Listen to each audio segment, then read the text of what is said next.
رب العزت کا ارشاد ہے خذ من اموالہم، اے میرے محبوب آپ ان کے سارے مال میں سے کچھ لیجئے، پورا نہ لیجئے، صدقۃً زکوٰۃ کے طور پر، تطہرہم ان کا مال پاک ہو جائے گا یہ زکوٰۃ جب ادا کریں گے، وتزکیہم بہا کہ صرف مال پاک نہیں ہوگا یہ خود بھی پاک ہو جائیں گے۔ خذ من اموالہم صدقۃً تطہرہم وتزکیہم بہا وصلی علیہم ان صلاتک سکن لہم۔ کیسی محبت والی بات ہے۔ فرمایا کہ محبوب ان سے کچھ لے لیجئے، زیادہ نہ لیجئے، تھوڑا لیجئے، 2.5%، ان کا مال بھی پاک ہوگا، یہ بھی پاک ہو جائیں گے۔ اور پھر جب یہ اپنی زکوٰۃ آپ کو ادا کریں، آپ کو دیں تاکہ آپ صحیح جگہ خرچ کر سکیں، پھر آپ ان کے لیے دعا کریں۔ ان صلاتک سکن لہم، آپ کی دعا ان کے لیے سکون کا ذریعہ بنے گی۔ دنیا میں زندگی سکون، قبر کا سکون، آخرت کا سکون، ہمیشہ ہمیشہ کا سکون۔ نبی علیہ السلام کے پاس کوئی بھی زکوٰۃ صدقات لے کے آتا، آپ وصول فرماتے اور اس کے لیے دعا کرتے، اور اگر وہ سواری پر سوار ہو کر آتا تو اس کی سواری میں بھی برکت کی دعا کرتے۔ اچھا یہاں کیا چیز ہے؟ وَتُزَكِّيهِمْ بِهَا، تزکیہ نفس۔ تزکیہ نفس ضروری کیوں ہے اور تزکیہ نفس ہے کیا؟ یہ دو چیزیں ہیں۔ تزکیہ نفس ضروری اس لیے ہے کہ جنت میں داخلہ اس کے بغیر ہو نہیں سکتا۔ وَذَلِكَ جَزَاءُ مَن تَزَكَّىٰ، اللہ نے جنت بنائی ہی ان کے لیے ہے جن کا تزکیہ ہو چکا ہو۔ اور تزکیہ نفس کہتے کس کو ہیں؟ کہ اپنے اندر سے برے اخلاق کو ختم کر کے اچھے اخلاق کو لے آنا۔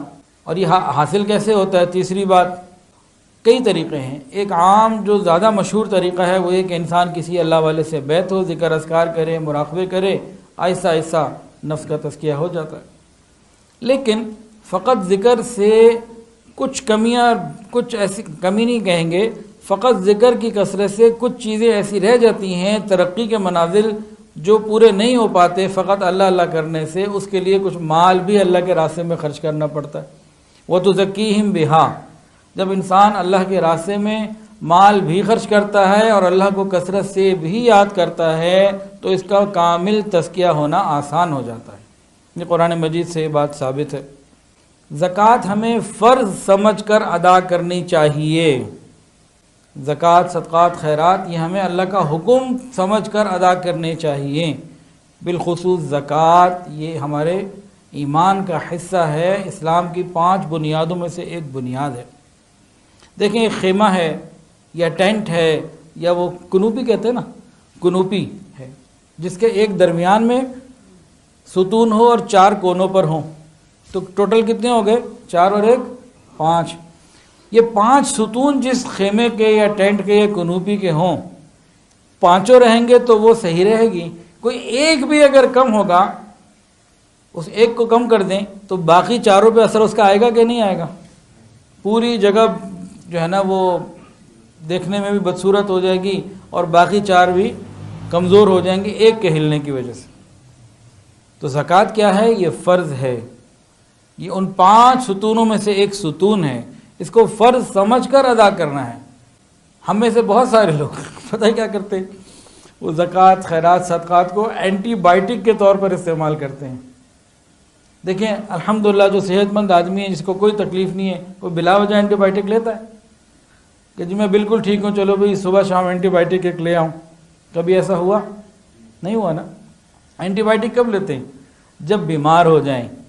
اور کتنی لیتے ہیں؟ جب تک صحت مند نہ ہو جائیں۔ جیسے ہی طبیعت ٹھیک ہو جاتی ہے پھر اینٹی بائیوٹک اس کے بعد نہیں لیتے۔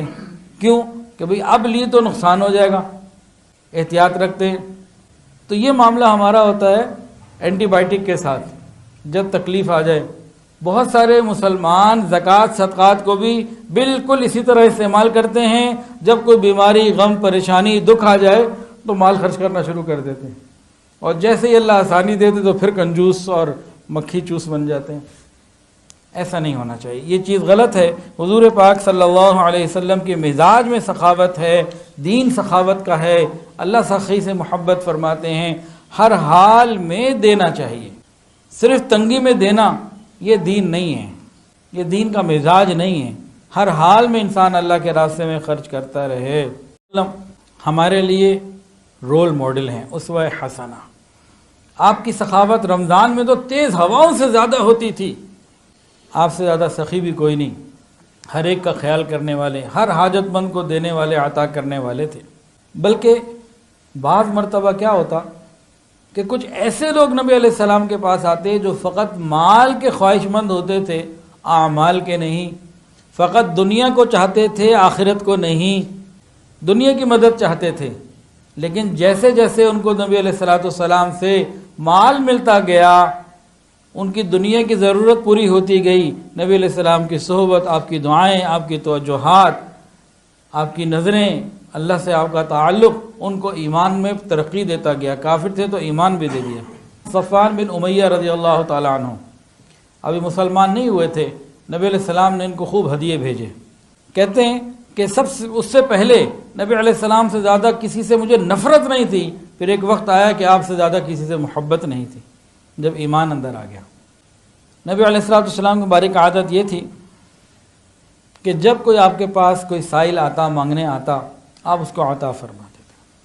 اپنے پاس ہوتا تو دیتے، اپنے پاس نہ ہوتا بعض مرتبہ کسی سے قرض لے کے دیتے، اور اگر کبھی بہت ہی ایسی پوزیشن ہوتی تو پھر بہت ہی آرام سے، بڑے اچھے انداز سے اسے معذرت فرما لیتے، اس کو جھڑکی نہ دیتے، اس کو برا نہ سمجھتے، باتیں نہ سناتے۔ ایک مرتبہ نبی علیہ السلام بیٹھے ہیں، سیدنا عمر بھی بیٹھے ہوئے تھے اور صحابہ بھی بیٹھے ہوئے تھے۔ کوئی سائل آیا، اس نے کہا مجھے کچھ چاہیے۔ آقا نے فرمایا کہ دیکھو بھئی میرے پاس تو ابھی کچھ ہے نہیں، تم فلانی جگہ سے اپنی ضرورت پوری کر لو فلانے بندے سے، اور اس کو میرا حوالہ دے دو، ادائیگی اس کو میں بعد میں کر دوں گا جب میرے پاس آئیں گے، ابھی میرے پاس نہیں ہیں، تم میرے ریفرنس سے اپنا کام کر لو۔ وہ سائل تو خیر چلا گیا۔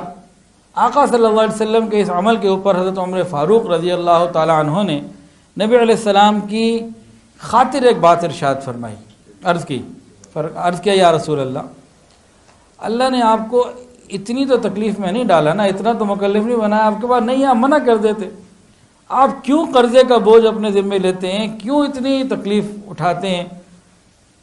نبی علیہ السلام نے جیسے ہی حضرت عمر کی یہ بات سنی، چہرے کے اوپر ناگواری کے اثرات پیدا ہو گئے، لیکن آپ خاموش تھے۔ ایک اور صحابی نے نبی علیہ السلام کے مبارک چہرے کے اوپر ناگواری کے اثرات دیکھے تو فرمایا یا رسول اللہ خرچ کیجئے اور عرش عظیم کے مالک سے کسی تنگی کا خیال نہ کیجئے۔ نبی علیہ السلام کی طبیعت خوش ہو گئی، آپ دے کے خوش ہوا کرتے تھے۔ یہ دینے کے بعد خوشی کو ہم انجوائے کرنا سیکھیں، یہ خوشی کچھ اور ہے۔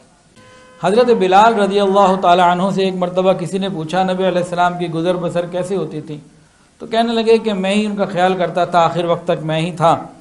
تو ایک مرتبہ یہ ہوا کہ مشرکین میں سے ایک مالدار شخص میرے پاس آیا، کہنے لگا بلال تم اپنی ضرورت کے لیے، نبی علیہ السلام کی ضرورت کے لیے جگہ جگہ سے قرضہ لیتے ہو، کبھی اس سے لیتے ہو کبھی اس سے لیتے ہو، تو ایسا کرو آئندہ مجھ سے لے لیا کرو، آئندہ مجھ سے لے لیا کرو، میں دے دیا کروں گا، جگہ جگہ جانے کی ضرورت نہیں ہوگی۔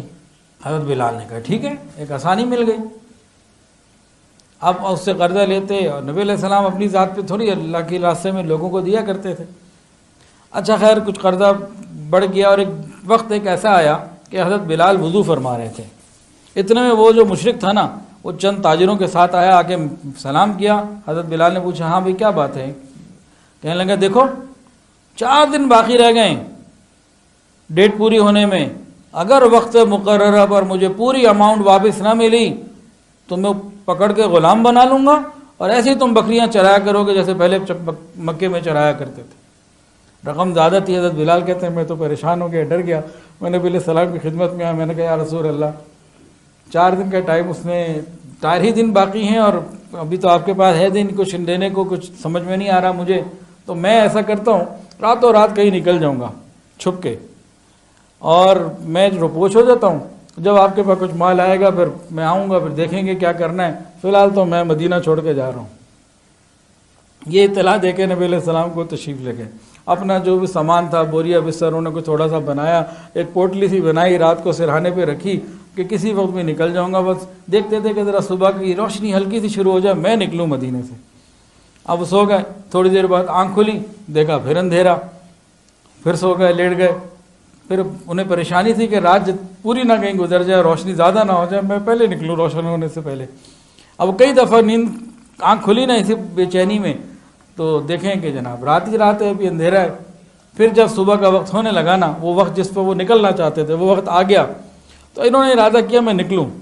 اب یہ نکلے کہ کہیں مدینہ سے جا کے روپوش ہو جائیں، وہ تو 4 دن بعد مجھے غلام نہ بنا لے، اس ڈر سے۔ دیکھا کہ 4 اونٹنیاں کھڑی ہوئی ہیں، مال سے لدی ہوئی، کھڑی ہیں یا بیٹھی ہیں۔ اب یہ تو جا رہے تھے، نبی علیہ السلام نے کسی کو پیچھے سے بھیج کے کہا، یہ آواز دی بلال یہ آ گئے۔ نبی علیہ السلام نے فرمایا کہ بھئی خوش ہو جاؤ، اللہ نے یہ بھیجا ہے۔ کوئی حاکم تھا، اس نے نبی علیہ السلام کی خدمت میں ہدیے بھیجے تھے، جاؤ سارا قرضہ ادا کر دو۔ حضرت بلال خوش ہو گئے، وہ 4 اونٹنیاں لے کے بقی کے قریب جا کے کھڑے ہو گئے اور آوازیں لگا رہے ہیں، کس کس نے نبی علیہ السلام سے قرضہ لینا ہے، آ جائے، سارے آ جاؤ۔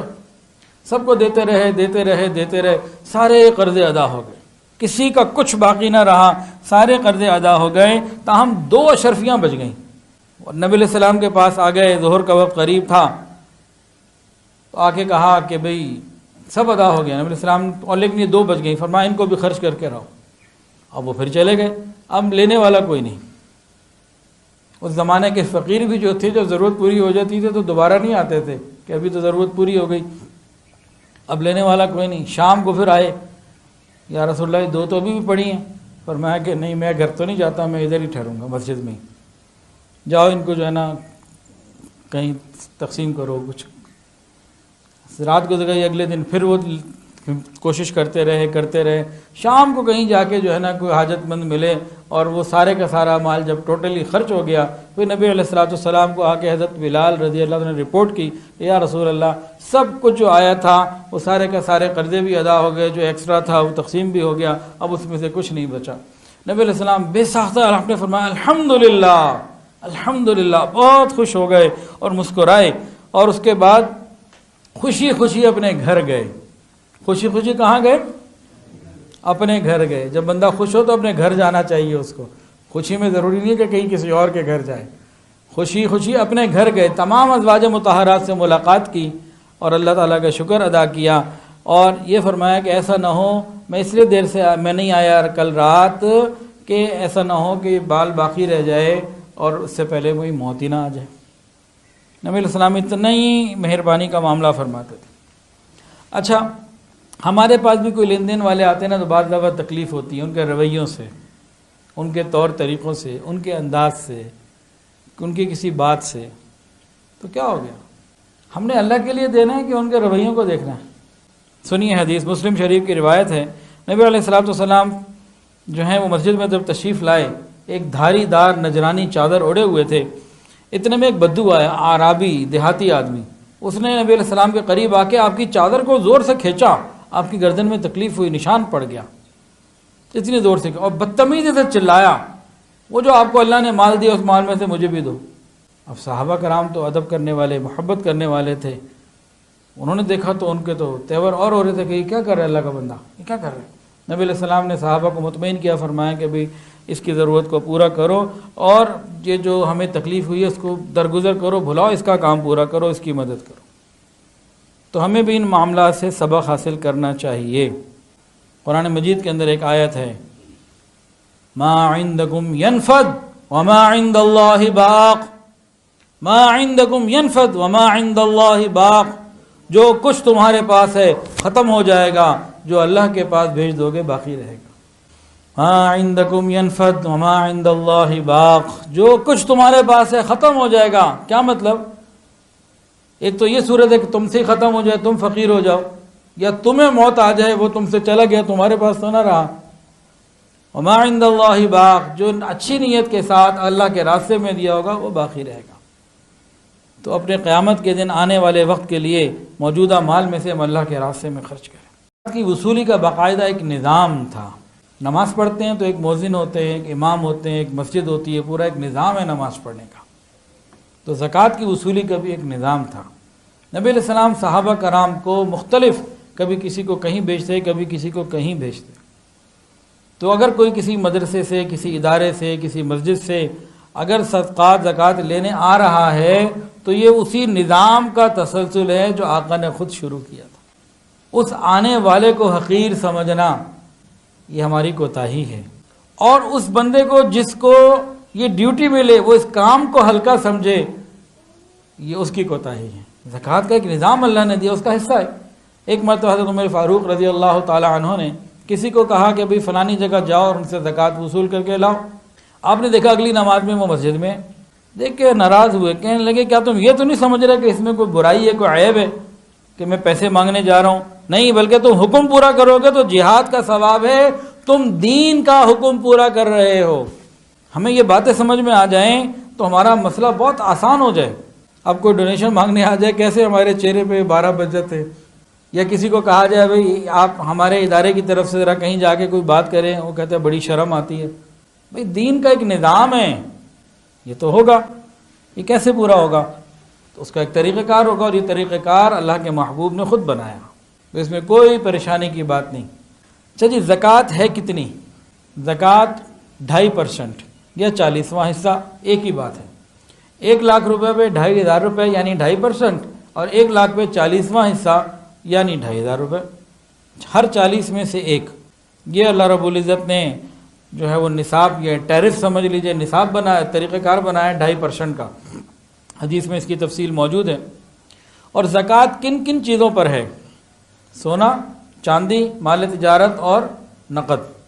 سونا، چاندی، مال تجارت اور نقد، یہ 4 اموال ایسے ہیں جن پر زکوٰۃ ہے، اس کے علاوہ کسی اور چیز پر زکوٰۃ نہیں۔ ہم میں سے ہر ایک اپنے اپنے سارے مالوں پر غور کریں، کیا ہمارے پاس صرف یہ 4 چیزیں ہیں؟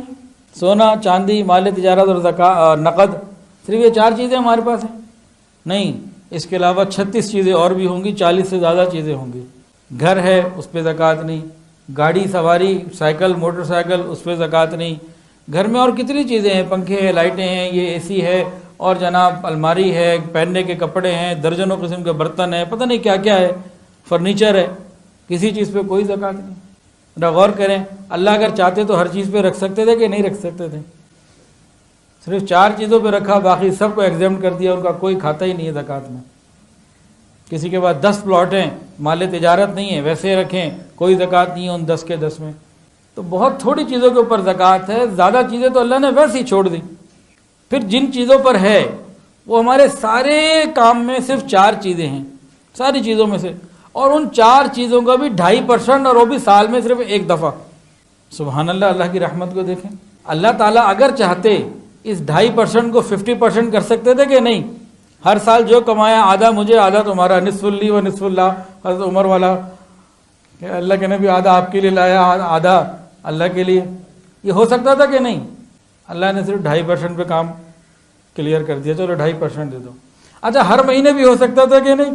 ہر مہینے 2.5% دو، ہر 3 مہینے بعد 2.5% دو، ہر سیمسٹر کا 2.5% دو، کچھ بھی نہیں، 1 سال میں 1 دفعہ۔